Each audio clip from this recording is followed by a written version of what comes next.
What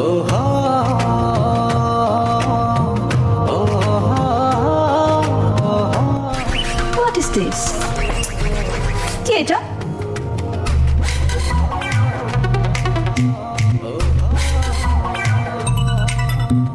এটা কি? এটা আমার resignation letter. What the hell are you talking about? আমাদের ব্রেকআপ হয়ে যাওয়ার কারণে তুমি জব ছেড়ে দেবে? এটা একটু প্রফেশনাল হয়ে গেল না? দেখো, এই পর্যন্ত তোমার সাথে আমার ব্রেকআপ 12 বার হয়েছে, আর ব্রেকআপের জন্য জব ছাড়ার প্রশ্নই আসে না। আমি এমনিতেই জবটা করতে চাচ্ছি। কারণটা কি আমি জানতে পারি? ও, অন্য কোনো কোম্পানি থেকে ভালো কোনো অফার পেয়ে গেছো, তাই না? শুনো সাজে, আমরা তোমার মতো একজন অ্যাসিস্ট্যান্ট এমপ্লয়িকে ছাড়তে পারি। You know what? Company depends on a smart girl like you.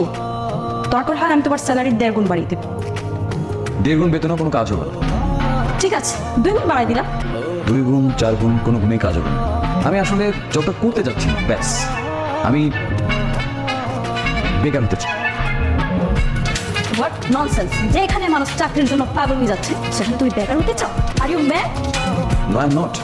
আমি ঠান্ডা মাথায় সুস্থ মস্তিষ্কে তোমাকে বলতেছি যে আমি চাকরি করতে চাই না। সরি। আমিও তোমার রেজিগনেশন লেটার অ্যাকসেপ্ট করতে পারছি না। I am sorry. Excuse me miss Aboni, এটা অফিস। আপনি আমাকে আপনি করে কথা বলেন। Okay fine,